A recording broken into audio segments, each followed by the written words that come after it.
But why don't let's get into our Chaos of War and actually talk a little bit about what happened at Richmond this weekend.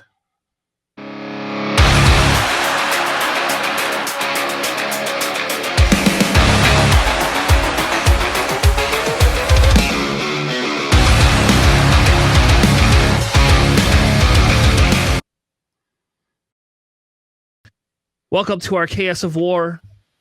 Tonight, we're going to be breaking down Richmond, talking about what happened, what the fun stuff was, list breakdowns. As you can see, Sabine's the winner. Ironically enough, my local played the Sabine in a mirror match before Top Cut. So like during day one, they played each other. And it was kind of funny. We talk about it. It's like, well, he went 2-1.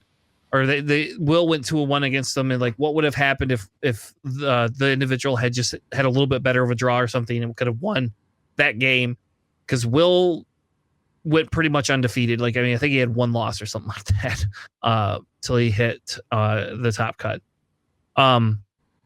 Also, Quinlan made a big showing. If you didn't know, Quinlan came in second. So here's kind of the breakdown percentage-wise. SWU Competitive Hub, if you do not know what that is, you 100% should. Like, that is, this website has gotten a lot better than it had before with it. Yeah, a lot more stuff gets broken down, right? It's more like granular data, right? From what it seems. And I know that's right up your alley. Yep. This feels like when we were working with that guy that was helping us with the X-Wing stuff. Like, I really want to get involved with whoever runs this. So if you are listening to the show and you know the guy who runs this website, like, get him in touch with me. I want to know what's going on. Like, I want to talk to this guy.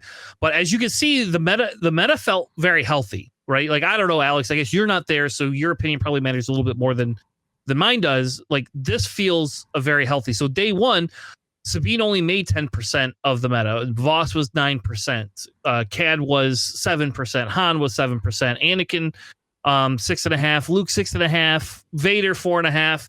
Piat, 4.2%. Gar Saxon, 4.2%. Kira, almost 4%. Like you could kind of see like the trend. Like, nothing hit over 10% of the meta, which I think is good, right?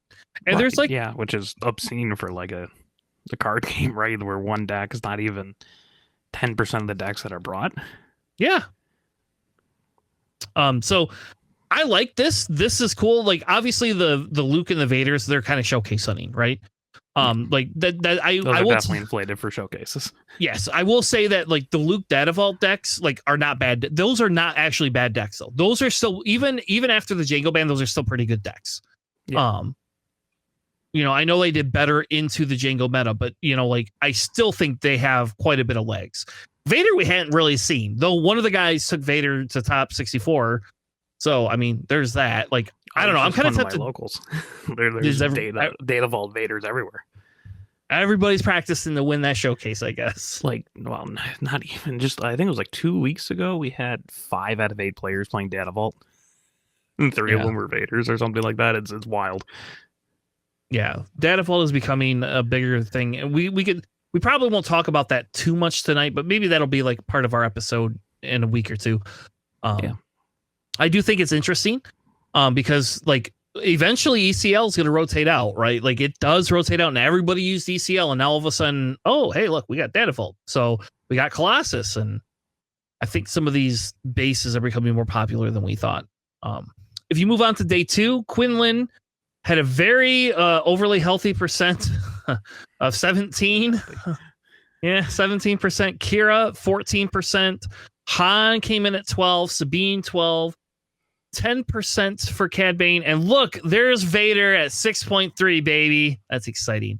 Love that. And then it kind of just... Data. We are Vader. And then it kind of drops off from there. You could see a little bit of the other stuff. There is a Dooku deck, which we're gonna cover that deck, because I wish I had played against that guy. I don't know. Like, I was so excited when I got to play against some of the deck, certain types of decks. It's like, oh, I've not played against this before. Ooh. So this next, go ahead. I was gonna say it's interesting to see how some decks underperformed. Like Anakin dropped down, almost 3.5%. And Piet dropped to not 0. even in there. Yeah. So it's interesting how Gar Saxon even dropped like 3, but like Kira jumped, 11 points or whatever that is. So it's interesting to see like what overperformed relative to what was brought and what like underperformed. Yeah. And so Kira's the obvious winner of that. Like she was the one that went up I think the most, and then Quinlan was like the second one, right? Yeah. So I would assume, yeah. And there's like Han, Red Han from the second set, not even in it's in the 19% of other things that people brought, but now it's like 3% of top 64, which is really cool. Yeah. So it looks like Mace must have been the only deck, or if there was more Maces, like they were just that underperforming. But this chart talks like what Alex is talking about. That's what this chart is showing. Is like you could see the difference between Kira. The Kira difference is just like, oh my gosh, Han, I don't think we didn't think Han wouldn't be good. Like I think Han in a good. I think he's a solid deck still. Yeah. I would take green over yellow right now, but that's me. I would too, and more greens showed better. There was one yellow guy that sat by me that did pretty well. But you could kind of see in here like where some of the changes are. Like, Kylo Ren did really well. But I think if we talk about it again, it's a segment of people that play together. They all took the same type of deck, right? And then that's how you get good. You have people that you practice with that play similar decks, kind of exceed expectations. The funny thing is Anakin made top cut, but Anakin is down, the representation. And I will tell you that I know JJ struggled against Anakin. I don't struggle against Anakin almost ever.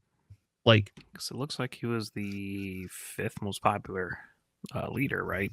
Yeah. So wild that it's just like way down there in terms of performance.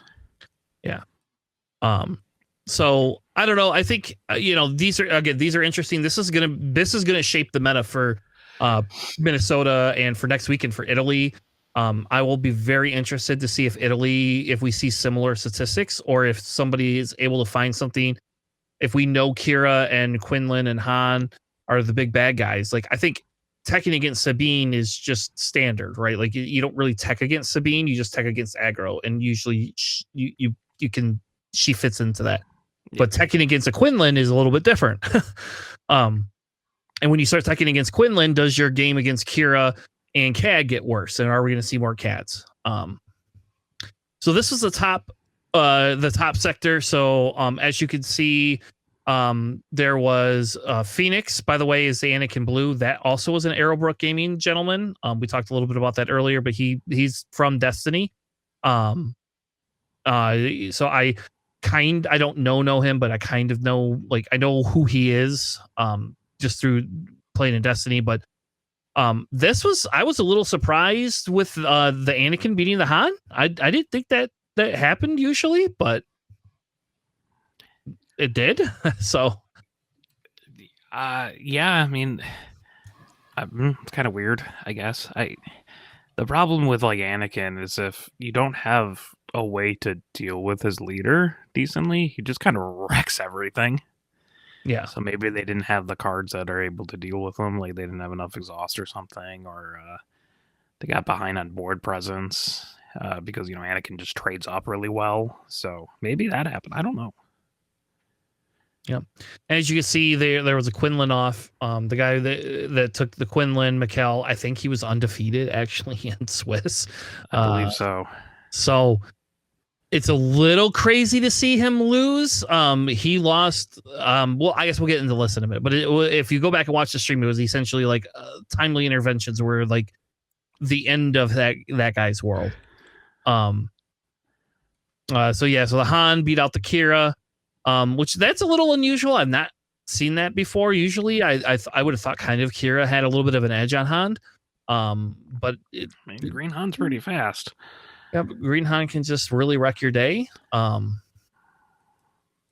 So sometimes you just play Ewing Reinforcement on turn 4, Yeah.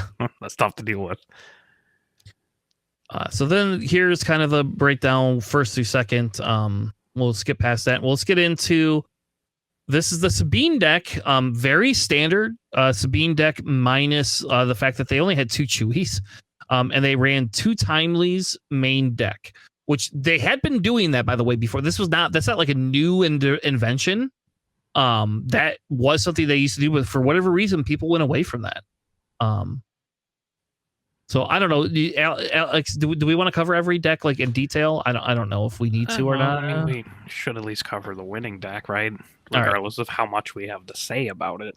All right, JJ, I'm going to give you the privilege. You can run off the winner of this Sabine ECL deck. Yeah, absolutely. So this is Sabine ECL here. So we got 2 copies here: Metal Ceremony, 3 Rebel Assaults, 2 Timely Interventions, 3 Battlefield Marines, 2 Green Squadron A-Wings, 3 Luke Skywalker's pilots.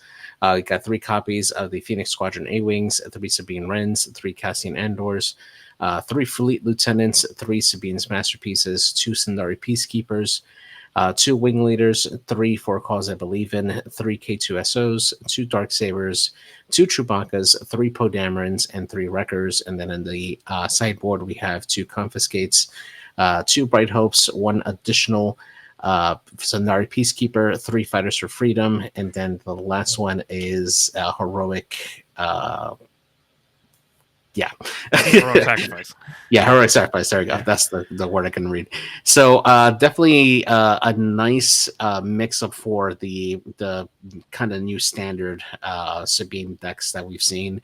You have a lot of different options here between having the Timely Interventions and Cassians in your deck to then smuggle out for when you need them. They can be very, very useful when you need those extra units on there. Of course, Darksaber is always great with Sabine on there.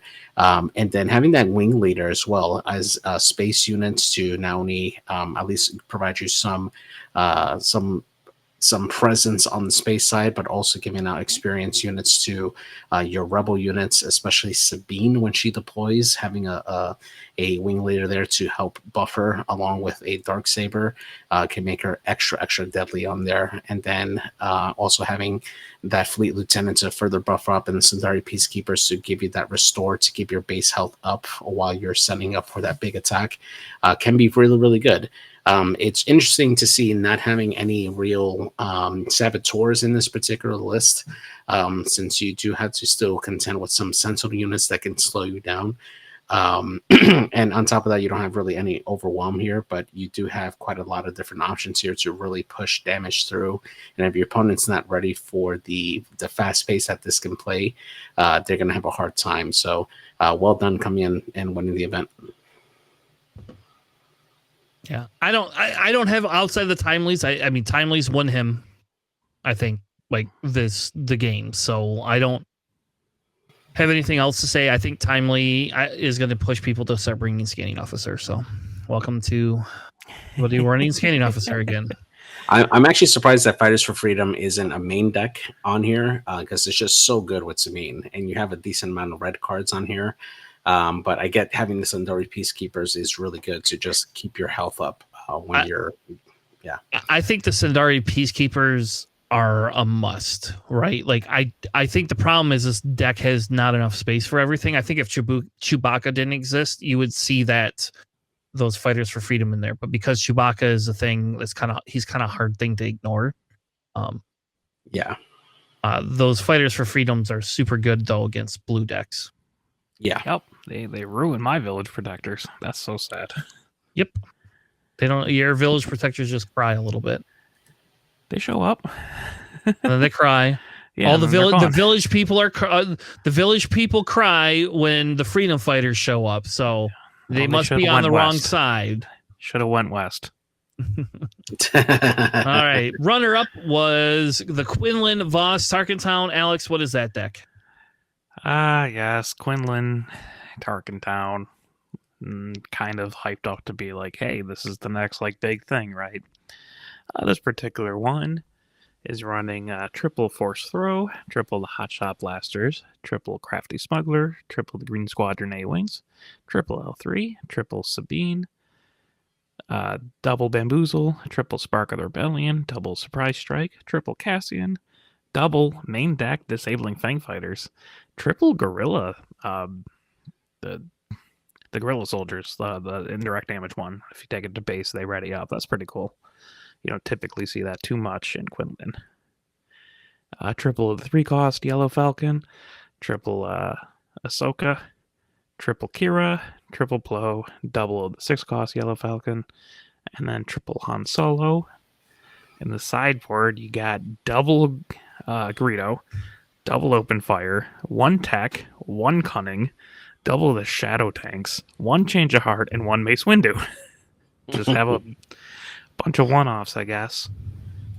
From my understanding, the Shadow Tank is mostly in for Sabine because, being a 5/3, Sabine can't run into that, and it's a Sentinel can drop on her turn. But other than that, it's just it's a little bit interesting that they have the triple Force Throws, but their Force units are like Ahsoka, Plo, and Quinlan himself. You don't have like Ezra's here, which you would see occasionally. But it's it's Quinlan Darkentown, right? Like, what do you expect? It's a lot of hand hate, a lot of just kind of hope your opponent doesn't have the answers and just start swinging in with a very efficient units. Yeah, and there's no pillage. Notice that, no pillage at all. Not even in the sideboard. So I haven't seen a lot of pillages in Quinlan Darkentowns, honestly. Yeah, I haven't seen any. I think they replaced them for like jam communications if they're still trying to go after the hand. I think that, I think a lot of players have realized that with the amount of aggro that's out there, and it's more valuable for you to have more units out as a presence on the board now, rather than to pillage later in the game and set yourself behind in the damage race. So I think that's why we're seeing less and less pillage or like card discard for being in the main deck for a lot of these type of decks. If only it wasn't red. If it was blue, I would run it daily. Run an entrench? Yes. Why not? Yeah. So, all right, this was the Han Solo green. I love the AT-AT hauler, man. That's definitely something that a lot of Hans have not ran. I love seeing it in this deck. A little surprised there's only 2 blue leaders, but essentially this is like 1 Confiscate, 3 Hotshot Blasters, 3 L337s, 1 Luke, 2 of the Phoenix, 3 Surprise Strikes, 2 blue leaders, 3 of each of the different Falcons at 3 costs, 3 AT haulers, 3 techs, 3 resupplies, 2 waylay, 2 Poe dammers, which I think that's a little bit different. We hadn't seen a lot of Poe being played, especially in Han deck. 2 Kira, 3 Chewie, 3 Hans, 2 more of the 5 cost ambush Falcons, 1 Enfys Nest, 2 of the Han Solos, and 3 U-Wing reinforcements, which means their top end is very limited comparatively. In their sideboard, they have 2 Salvage, 2 Confiscates, 2 of the Sparks, 2 Traitorous, and then 2 Home Ones, which I don't know why you don't have Home One in the main board, but that's fine. I did not come in third, so yeah, I mean, it's far more of a like not aggro style, but like let's push a lot of damage really early with like the AT haulers and the Falcons and all the pilots and all that. So I can see why they don't have like the top end, but also your Han, so you can get there faster. Yep. Do you need 3 techs? I mean, it's really good with Han and very good in hand destruction, but like, do you need a main board 3 techs? I don't know. We'll figure that out eventually. I think people are stuck in their old ways of habits. Yeah, people like to have the ability. I mean, you're not going to play 3 techs if people all start running scanning officers, because it's going to ruin your day. Like, that's just the end of it. So I don't know. I actually kind of like this Han green list. Like, it is a little bit different than what we've seen. I won't say I believe in this Confiscate that he has main deck. I'm sorry. Like, I don't believe that belongs there. But even anyway, at a one-off. It is a one-off. The next one is Anakin Colossus. JJ, what is this list? Yeah, so the next one here, Anakin Colossus, is very similar to what I ended up facing off against in my loss here. So we got 3 copies of R2-D2, we got 3 Force Throws, 1 Anakin's Interceptor, 3 C-3POs, that's a tongue twister. We got 3 Restored ARC-170s, 3 Sabine Wrens. We got 1 covering the wing, 3 Cassian Andors, 3 copies of, I can't read that for some reason. We got 2 Red 5s. We got 2 Red Squadron X-Wings. We got 3 Village Protectors, 2 Yodas, 2 Open Fires, 2 Jedi Lightsabers, 2 Perilous Positions, 2 Champs and Doulas, 2 Fel the Dragons, 2 copies of Poe Dameron, 2 of Bravado, and 3 Luke Skywalker ground units, and then lastly 1 Resolute there. And then the sideboard, we got 2 Concord Dawn Protectors, 2 Mandalorian Fang Fighters, 1 Open Fire, 1 additional Champs and Doula, 1 Takedown, and then 2 copies of the Great Dragon here. Overall, this feels very, very much mid-range, right? It has answers all around the way to really deal with a lot of different options or a lot of different threats that come about there. You got some pretty good low cost there. C-3PO and R2-D2 always really good to help you draw cards into your hand, always have your hand stocked there. Having Cassian in the Smuggle always gives you a unit to deploy later on that can be ready right immediately. You have a pretty great space presence there. And then, of course, you have Sentinel, which is what you need on the ground to help build up to your larger units there to finish off the game with your Poes and Lukes and the Resolute. And you have answers for your opponent's larger units with Fel the Dragon and Open Fire and such. It doesn't have a glaring weakness, but it also doesn't have a glaring strength either. So it's right in that middle part there. You can definitely have a lot of answers for a lot of decks. So really good. Yeah, the resolution of this image isn't very good. That those 3 cards are the Outer Rim Outlaws, the 3/3 for 3 shielded. Yes, units, that's it. which are really big. I like this Anakin deck. A couple of one-offs that I would probably swap around. The Resolute's pretty cute. I like that. If they drop that on U-Tanner, the game's over, right? Because they just blow up all your TIE fighters. Everything's dead. I really, really like the Champs and Doulas. Yes. I mean, sure, occasionally, if you're going against other ramp decks, it'll actually ramp off of it. But I'm pretty sure this is in here because it's a 5/4 that you play on turn 3. And then when they flip something like Quinlan, you can just one-shot it with Anakin's ability because it swings up to 7. Yep, it is 100%. Yeah. It's for the Quinlans. Or other leaders kind of like that. Like that Luke has 7 health and Sure, Obi and all them. Yeah, I need 7 health leaders like that, which I like. And I like, hey, Cassian, he's a 3/5, very sturdy body. You can hit for 5 with Anakin's ability. You don't even have to. You can play him on 3 and not feel bad. The Outlaws, 3 shielded, so they swing for 5 and they just lose their shield. That's all. I like the trading. It's a little bit greedy with the double Jedi lightsaber, double bravado. That's going real greed, but which I respect. I love greed. There's no Concord Dons here either, right? Holy crap! I don't think you need Concord Dons. In Anakin, with the space units he has, because whatever you drop, his units usually just they can trade up, right? I an guess. arc swings for 4, which will kill pretty much everything.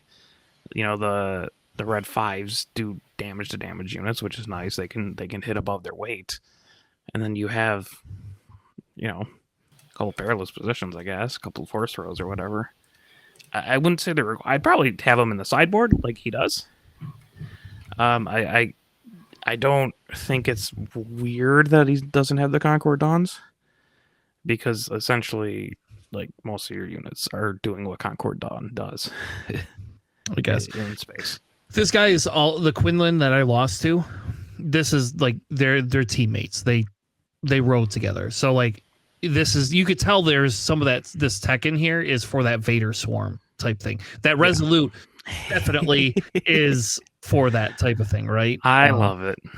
Yeah, because it costs one less for every 5 damage on your base, right? So if you have like 25 damage or whatever, that thing just costs 5. And then when played on attack, just 2 damage to an enemy unit and every other enemy unit that shares its name. Yeah. Which means multiple Falcons, which is kind of funny too. Yep. Because the names just care about the bolded names. Yep. I'm not convinced those Concord shouldn't be main deck, but I can see your point. I guess I don't know. I can see your point in behind some of it, but I do like that deck. We did have a Han Yellow sneak in there. This is definitely a little bit different. I don't know. We hadn't seen a Han Yellow per se. Obviously, like Bamboozled is in there. I don't know. I guess I'll go through the deck, but Bamboozled's obviously in there for, pilot. Some of the pilot type things, and for leaders with upgrades on them, like the Sabines of the world, and even a Quinlan with a blaster is not super fun the next turn. So this one is a Han Yellow with 3 blasters, 3 of the crafties, 3 L337s, 2 Bamboozled, 2 Spark, 3 Surprise Strike, 2 Bodies, 3 Ezras, 3 of the Liberated Peoples, 3 of the Readied Falcon, 3 Techs, 3 Waylay, 2 Ahsokas, 2 Kiras, 3 of the Cunnings, 2 of the Cantina Bouncers, 2 Mandos, 2 of the 5-cost Falcon, 2 Emphies, and 2 Hans. The sideboard is like a bunch of extra one-ofs for everything, and then 2 of the Gamorrean Guards and 2 of the Leias, which I like the Leia include. I think that's great. I'm an exhaust guy, so I love Leia as well, and I think those are great. I would probably main board her, but that's just me. I've always liked Leia and Han. It is nice to just like ready a resource when you got a bunch of low cost stuff like that too. Like kind of play Leia for 1 as long as you have 2 resources. Yeah. So you can like at 3 resources you can play 2 2s. That's really good. Yeah. Helps get a lot of stuff on the board. So yeah, definitely. I definitely like it. I think I would also like include Leia in there. I gotta say though, the Millennium Falcon, the 3-cost one, I can't tell you how many of those I captured this weekend. It was the funniest thing. I loved it. It was great. That's the best part about that card. The only time it matters is when Han plays it a turn early on your on your opener and then kills your opening. That's what sucks. But other than that, you're right. You want to put Chewie on there? I don't think so, baby. Yeah, it's great. So the next one is the Kira Green. So this is a KTOD list that they had been working on. This was actually probably my more serious backup list. Some of it's because I actually play Kira in other sets, and so like I have like a lot of familiarity with this set, so it's a little bit easier for me to pick this up and play it. This is not the heavy discard version that they were working on. This is kind of more of their just like softish control. They also KTUD also had a like more of a hard control style Kira Data Vault back in the day. I guess I'm personally not against Data Vault for the pure fact that I like to run heavier in my deck anyway. So that's just me personally. That base lends itself to Tanner's playstyle quite a bit. I don't know. So, Alex, what is this Kira deck? Yeah, so it's a Data Vault Kira. So we got triple the Havilon Enforcers, which, that will be in every Kira deck. Triple Pershing, double of the Inferno 4, and 1 Onyx Squadron Brute. Triple Pike Sentinel, double Death Trooper, triple the Super Laser Tack, triple Power of the Dark Side, triple Resupply, triple Childson, double Fell, double Takedown, triple Vigilance, triple of the Devastating Gunship, good old Roomba there, double No Glory, Triple Overwhelming Barrage, double Traitorous, 1 copy of Rivals, triple Vader, triple Maul, triple Reinforcement Walker, triple Super Laser Blast, double Avenger, double Devastator.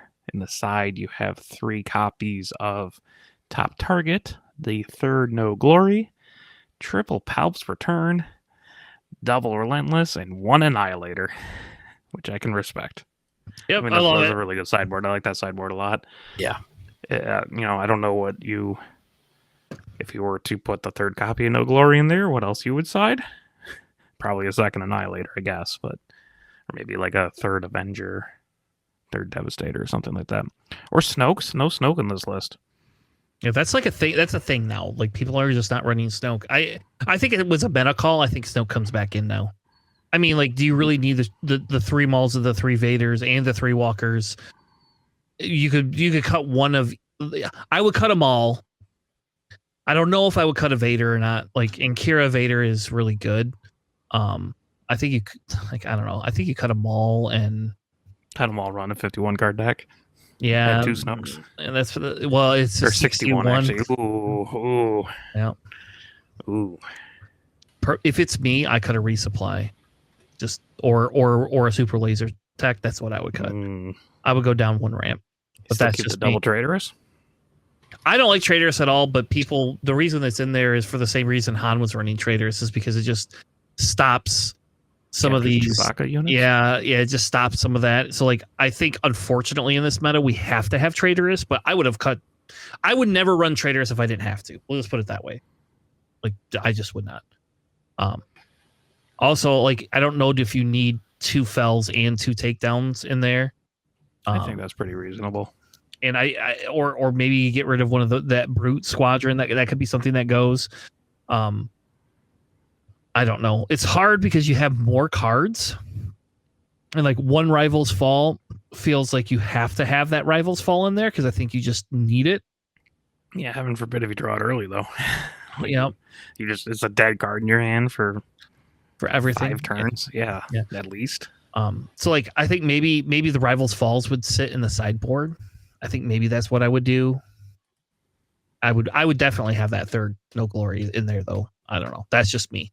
But I don't know. I would not need 3 Mauls, I don't think. No. Feels like overkill. Yeah. I mean, you're not really like using its ability too much, right? I guess like you could put it on you're not. Like it's a for the or it's or for a the Pike ambush. Sentinel, but it's just mostly the 7 attack ambush. Yeah, it kills Anakin. There you go. That it's a super great. I'm gonna murder Anakin. I'm gonna murder Vader. I'm gonna murder any of these other leaders. As long as you ramp. Yes. Well, that's why you have all the damn ramp in there. So just the 6 cards. Nothing crazy. It's a lot. 1/10 of your deck.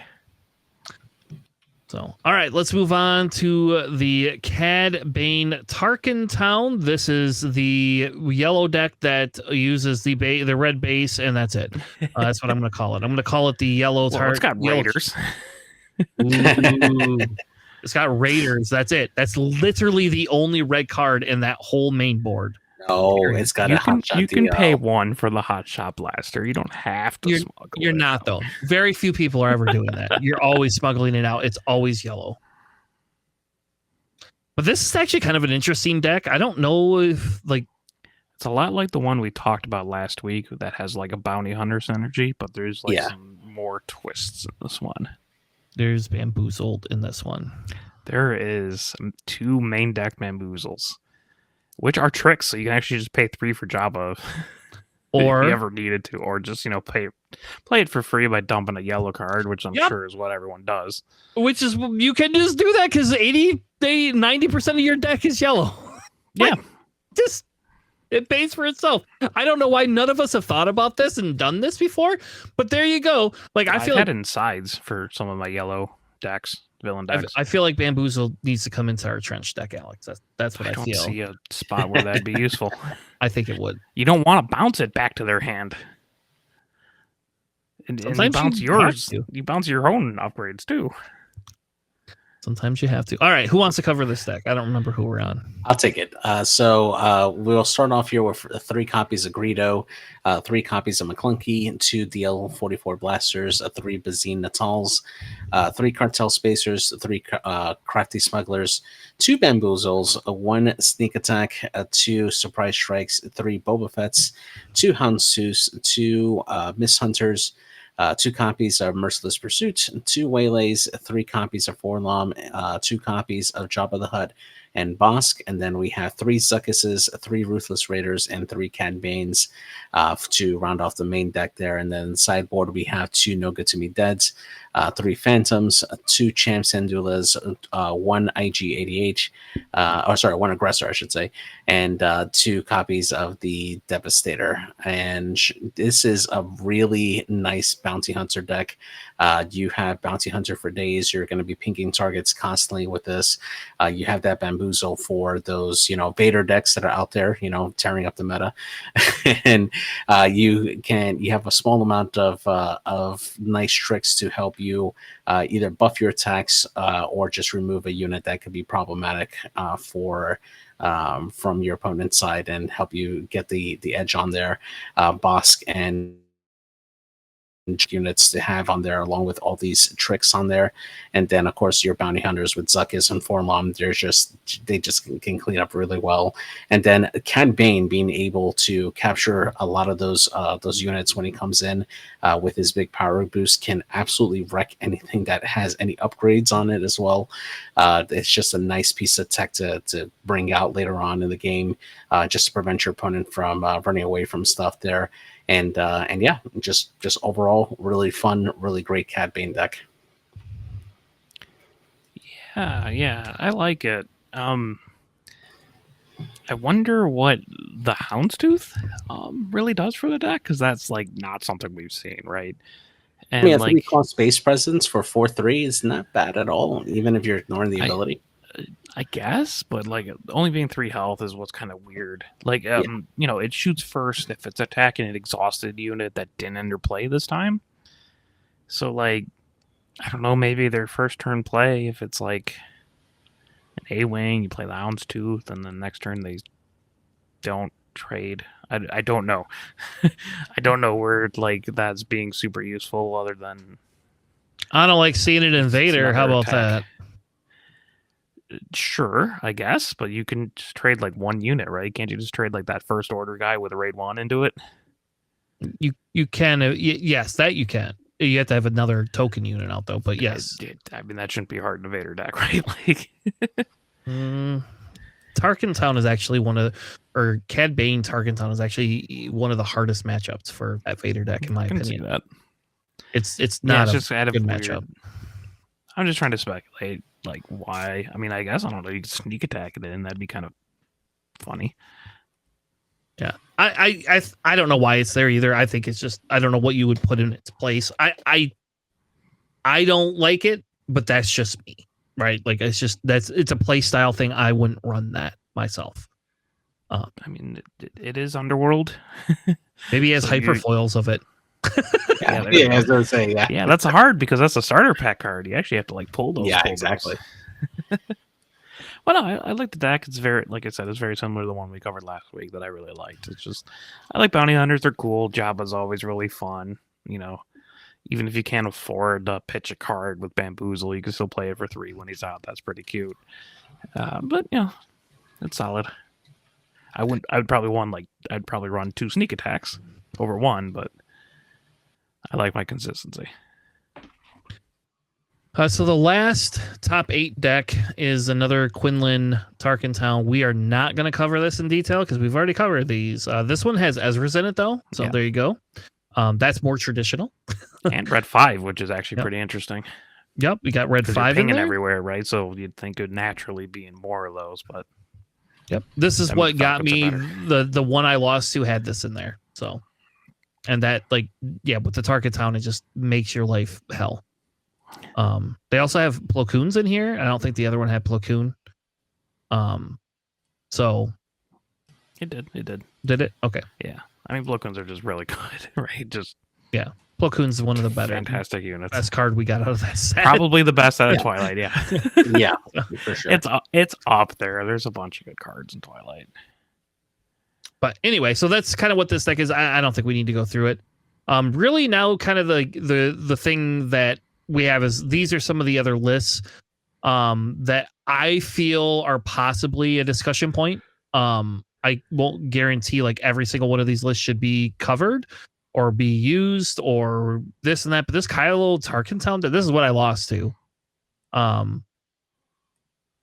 Yeah, this has the Rancors in it, right? Like, so this one was unique because this had Pillage in the sideboard. He brought Pillage in against me, and then when he used Pillage, he didn't like it didn't do anything. So like I was like, well, if you're not going to kill anything for 4 resources, whatever. I guess take a couple of my cards.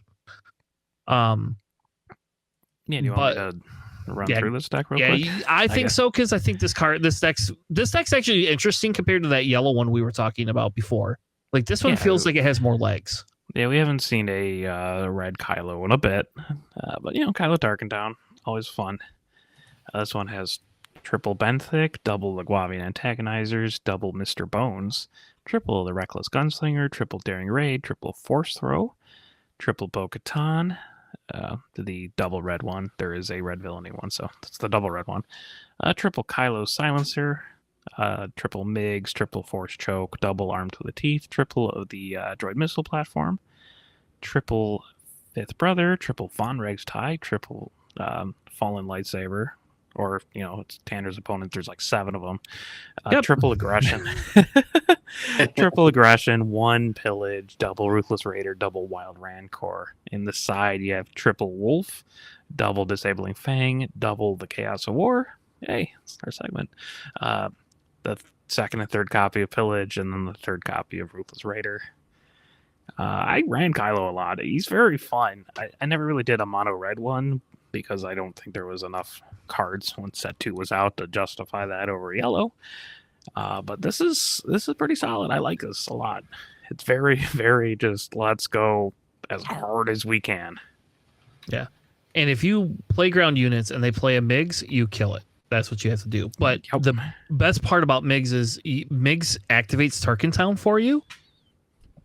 Turn 1. Yep. So it's actually like pretty scary in that aspect. Yeah. It's nice. I like the before you had the punishing one, right? Instead of Von Reg's Tie. Punishing one may be triggered occasionally. You actually killed something with an upgrade. But Von Reg's Tie, you can put Armed to the Teeth on, and then now it gets the Overwhelm or the pump it up with Armed to the Teeth kind of thing. It'll do that, which is really cool. I mean, you have to pump it up twice in order to even get the extra raid, but it probably happens more than the punishing one, I guess, if we're trying to go Overwhelm. I don't know. I was just trying to think of why Von Reg's Tie would be in there instead of punishing one. My belief is that he did have a Armed to the Teeth that he played on it, so that would be my guess is why the Overwhelm's really good for your little TIE fighter tokens. I know. Just take 4 to the base and I kill a unit. Well, I killed Von Reg's Tie when he. Yes, you should. He played it, put that on there, and I said, nope, you can't have that anymore. So, I like this deck. I should get around to playing Kylo again. Yeah, I told my nephew about this deck, and he was kind of excited about it. He was a little sad because he's moved on and he's playing these other newer leaders, and I was like, well, you played Kylo for a whole tournament season. Here was one that actually beat me, so you want to beat me? Here you go. The next one is the Vader. We're not going to cover this other than the differences. This is very, very identical to my deck, except for this one is main decking these Eager. I don't know. Fighters, the 4-1 ambush guys. Eager escort fighters. Yeah, those are E-wings, right? Yes. And those were the tech. That's a tech that they had included that's been in the Discord discussion piece. I did not like them because I feel they are counterintuitive, but they are nice to take out Falcons. So they're hilarious against TIE bombers. Or TIE bombers, that too, yes. Because they're just like, okay, well, I killed it. I'm still around. Yeah, so they're not like, it's not unfounded, and as you can see, they cut the Victor 3 here, and I kind of actually agree with them. They're also main decking Waylay, and I didn't do that. They also have triple mercenary gunship, which is interesting. It was supposed. I didn't get to talk to him about it. He played that, and I stole it with my Vader. As soon as like he played it, and like he killed something, and I didn't have a ship down, so I just stole it and kept my hand. And then he was like, "Oh," and I was like, "Yeah, I'm just gonna take it." Like, yeah. I don't know if that's the correct play, but I mean, I did. Sometimes it happens, and you need it. I did 9 damage to his base before he killed it, so and he could never take it back because I didn't have as many ships down as he did. I'm not going to say I won the game by any means. I did not win that game, but yeah, I took it. I was like, yeah, well, you're going to run this. I'm just going to take it. I knew he had those too because he's in the same Discord as I am. But that's kind of the difference. It's there supposedly to trade with anything that can ambush in. Like, so if Poe ambushes in a black 1, ECLs it in, round 1, it at least trades with it. That's the idea behind it. I chose not to go that route after a long discussion about the stealing. And maybe it's just because I play Pelp and I know how impactful, like how much of a massive tempo loss that is. Yeah, especially in this deck. So I personally I would never do that. But I don't know. I was tempted to put those in there. And like me and the guys I came with, we sat and talked about it for like a good half hour. And I came to the pretty easy conclusion that if it gets stolen and I played something and now I don't have anything, I'm just going to be sad. Period. And so I didn't want to be sad. And you can't play Vader on it. That was the best part. The guy was like baiting me. I was swinging into his base, and he was baiting me to see if I was going to put Vader on that ship because he's like, what happens? We went over this ruling. We did. That's what I told him. I was like, I run a podcast, and we already talked about this, so we would not do that.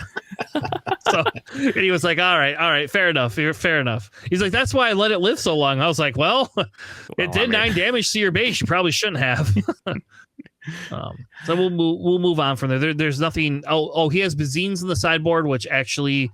And Dorian gunships. I think the Dorian gunships are incorrect in this deck. You should never run those in the sideboard. I don't. They seem very Win-Mori. Yeah, they're not needed. They're just 100% not. They're horrible against the control to some extent too. Like they're only good against like super hard control. That's it. Other than that, they're not. They're just not good. I do gotta ask, what was your highest amount that you put up for a clone close combat squadron? In Richmond or overall? Richmond. 12 or 13. Yeah, mine was 12 too. And like I had my opponent like look at it, they're like, "You're crazy, dude." I'm like, "Yeah, it's all these ties you let live." I'm sorry, I'm one-shotting your base now. Yeah. You didn't do anything about it. I actually managed to take down an Avenger or one of these. It was great. Whoa. All right. That's hilarious. All right. I did not do that, but that's effing hilarious. That's funny. I love that you're just like, I would have killed this Avenger instead of doing like 12 to their base or whatever. JJ's getting spicy there. They get to 9 resources. That guy ain't got Snoke, so he's just going to kill this. If the guy brings out Snoke, that ship's dead. That ship's just gone. Even with Victor leader, that ship's just gone. Like, it's just like, see you. Have a nice time. They have Bazines in the sideboard, which I actually contemplated. No frozen and carbonites.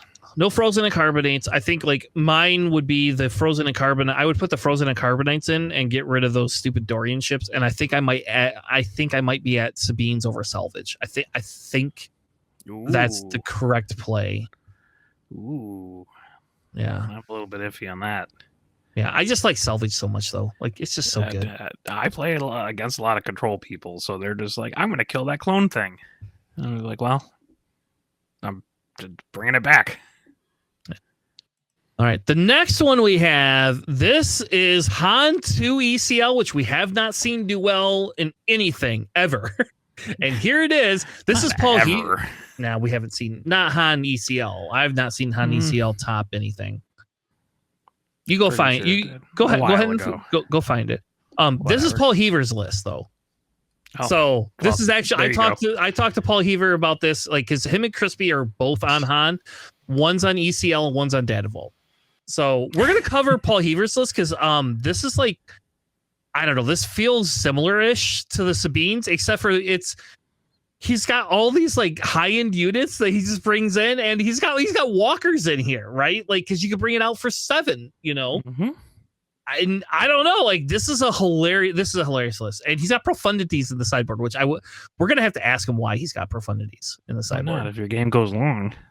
Like, it's great. Like it's just crazy. Like this is just like all these cards. Like I don't know. I like this deck. I'm actually tempted to pull this together just to play this deck, just because this deck looks a lot more fun than Sabine. I played Han 2 ECL quite a bit actually in set 2. Yeah, because you can bring that. You could bring two deserted clones out in one turn. I have done that before. I mean, you could do that normally, but like a Battlefield Marine clone deserter combo is pretty nasty. All right, who's up to cover decks? I don't remember. Is it JJ? Yeah. So Paul here, we're running here a Han Solo or Red Han Solo, a ECL. Got 2 copies of the Clone Deserter. Got 2 copies here of the Barrage Shots. System Shock. Yeah, System Shock, sorry. And we got 3 Timely Interventions, 3 Battlefield Marines. We got 3 Sabine Wrens. It's 3 copies of Blue Leader, 3 Cassian Andors, 3 copies of Red 5, 3 Sabine Masterpieces, 3 Sundari Peacekeepers, 2 Champs and Doulas, 3 Heavies, 3 K2 SOs, 3 Poe Dameron Pilots, 3 Poe Dameron Ground Units, 3 Wreckers, 2 Home Ones, and then 2 Reinforcement Walkers to round off the list. And then in the sideboard, we got a 3rd Clone Deserter. We have another Champs and Doula Home One, Reinforcement Walker, 2 Crate Dragons, and 2 Profundities, and then 2 Dogfights. Yeah, underrated card. Very underrated. Absolutely. So I actually like this list a lot. There's a lot of great like low to the ground units that you can play with Han that have just enough help for you to use Han's ability to deploy them out early, so that way they can just flood the board for where they are, and just do a lot of great damage right off the bat if your opponent's not ready to deal with that amount of units that can come out really fast. I mean, your first round plays, you can do the Clone Deserters out there along with the Battlefield Marine really fast, and that allows you to really have a really good start there. And also the Sundari Peacekeepers can deploy really fast as well, cheap, low to the ground if you have a lot of them out. Helps keep your base healthy and keep the pressure on your opponent's base.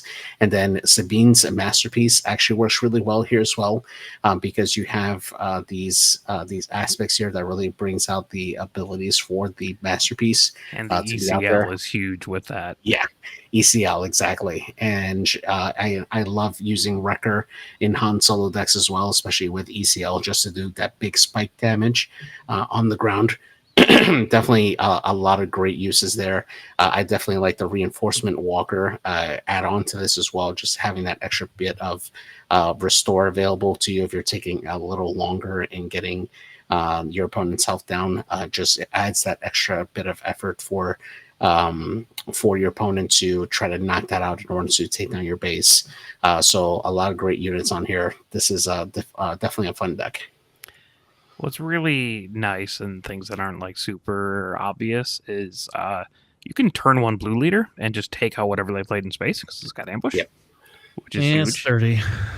And also like playing Poe Pilot, just bring him out early and then just shove him in an X-Wing so it doesn't matter that he lost the health is always really nice. Because you're paying 3 for a 4/5 X-Wing token, which isn't bad. And then, you got your so many good ECL targets between Red Poe, Wrecker, Heavy, even like Champs Adula, but also like Sabine's Masterpiece, all that stuff. K2SO is really good. Yeah, this deck feels a lot closer to like more of a Fennec style ambush type deck, right? It's an efficiency or like a tempo kind of thing. Which is why probably I like this better than Sabine, personally, because this is definitely, you have to know when to kill and when to go to base with this. So. You appreciate the triple system shock too. Just yep, I love it actually. To deal with Chewbacca's and stuff. Yep, my son or my nephew and I were talking about this today, and like I was like, man, I never really thought about. He had it in his deck, and I was like, I pulled it out, and I was like, I don't think you need this, and he's like, no. And then we talked about it. I was like, all right, yep, you're right. I never thought about that. Like, that's actually really, really good in this meta. Because, like, it can hit, like, almost anything that has an upgrade on it, yep, right? As long as there's no leader. Yep, as long as you can't hit some beans, but, yeah. Right. Yeah, you could hit anything else. And I was like... Oh, it's an upgrade, yeah. Or at the very... Yeah, because it's an if you do. So you have to defeat an upgrade. A non-leader upgrade, and then you do 1 damage to it. And I've lost a sad amount of games in draft to this card because they just like knock out a pilot with a big unit that I had. I'm like, oh, well, I'm playing draft, so I don't really have the resources to kind of like eat that tempo loss. That sucks. Stupid 1 cost card. Yeah, it's better. It's funny because he was talking to me about it. He's like, well, if I take your unit off your TIE fighter, I could kill it then. And I was like, yes, you can. You people teching against me. God damn it. But he's right. Like, it actually makes a lot of sense. And like think about a Falcon. You could take it and take the Chewie off the Falcon. You kill their play, do 1 damage to it. And as long as you got something else that could do 3 damage in the next turn, you're fine. I don't know. I like that card actually quite a bit. I have 3 hyperfoils of that card. So. Well, now naturally hyperfoiled. So. The next list that we're going to cover is the Vader Data Vault list. I don't know. I really don't know if we have to. I don't like this list is obviously meant to get the showcase. That's what it's there for. But it's by the that one guy, right? Like George Hudson. Yep. Yeah. He's like the guy that started Blue Vader all across the world. So didn't he also do like the Gar Saxon one, or is that a different guy? I'm just mixing. No, he did Hondo. Oh, right. Yes. Yes, he was the Hondo guy. So yeah.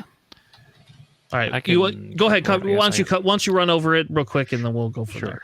Yeah, so it's set 1 Vader Data Vault. Good old green red Vader again, bringing it back, baby. You got double salvage, triple the First Order Stormtrooper, triple of the First Order TIE Fighter, triple timely, triple Hawks. Trying to go with that First Order theme early on. Triple Kylo Silencer, triple Force Choke, triple Prepare for Takeoff, double of the Price on Your Head for a little bit extra ramp. You got triple Black Sun Starfighter, double Disabling Fang Fighter, triple Super Laser Tech, triple of the TIE Daggers. Always love those cards. I think they're underrated. Triple Open Fire, triple Resupply, double of the Pirate Battle Tank, because once a Hondo player, always a Hondo player, I'm going. Yes, yep. But also it's really good against hand destruction and stuff. Yep. So triple Resupply Carrier, triple Vader, triple of the Red Devastator, triple Reinforcement Walker, 1 main deck Relentless, and then triple of the Green Devastator. Love it. In the side, you got the 3rd Disabling Fang Fighter, triple of the Eager Escort Fighters, triple of the B2 Legionnaires. That's the 5/4 Sentinel Overwhelm. Yes. I have those in my Dooku deck. Double, I'm not playing this in main deck, Overwhelming Barrage, which I respect. And then a 2nd Relentless. Yeah. I like this deck ramp actually. Big and then hit. Yeah. This is like the early, kind of the similar Bosk version that we had kind of seen last set. It's like half a Piet deck that they just shoved into a Vader shell. It's awesome. Yeah. I think this is very interesting. I think again, like salvage, I don't know. I don't like it feels bad if you get it when you don't have something in your discard, but then on the other times when you do, like I mean, can you imagine somebody that makes you discard a card from your hand and it's like, well, I know salvage will eventually come up. There you go. I'll get rid of one of these devastators. Oh, now I'm going to play this and do 4 damage to you and all sorts of crazy shit. Like, I don't know. Yeah, so I mean, I like salvage a fair bit, especially because like you can salvage out like your Black Sun Starfighter if you need it, or salvage like the TIE Dagger. Just to finish off stuff, or you can salvage a resupply carrier, just ramp again if you really want. But also, like when they kill, when they kill the Relentless, because you only got 1 of them, that's probably really big too. And it also works on the tanks. Yep. Which is cute. And, disabling Fang Fighter. Like, it's a good card to give you utility for all your destroyed vehicles that are in your discard pile, because that's kind of your second hand right now with salvage. And you get a reinforcement walker back too, which is real nice. Yeah, I think the only thing is the Hux. I'm not sold on the Hux because you only have 9 units in there that are first order. I'm not sold on Hux for that reason, but I guess I don't know. Like, maybe at the beginning of the game it's better because you're probably gonna have one of those, and it's just like it's a 2 cost draw. So a little bit less consistent. Yeah. You can probably also pull them off Vader. It might not be bad when you can play first order units later in the game and draw some stuff. Yeah, it's just weird. There's no ground. They have air sentinels, but no ground sentinel until you hit your tanks. So yeah, phase 3 troopers might be interesting. I mean, you're also main decking triple prepare for takeoff, right? So you have your vehicles. It does seem to neglect ground a little bit, but you also have triple open fire, triple force choke. True. So maybe that helps. Got some timelies. I don't know. Maybe that's why they have the tanks, because they don't have a lot of ground sentinel. Yeah. This deck has literally 10, 11 ramp in it. 12. No, more than that. 3 and 3 is 9. 11 ramp. It has 11 ramp cards in it. So yeah, in a 60 card deck. So this needs Architects in it. That's all it needs. Just more ramp. Actually, I would rather have those Architects than those resupply carriers, if we're being perfectly honest with you.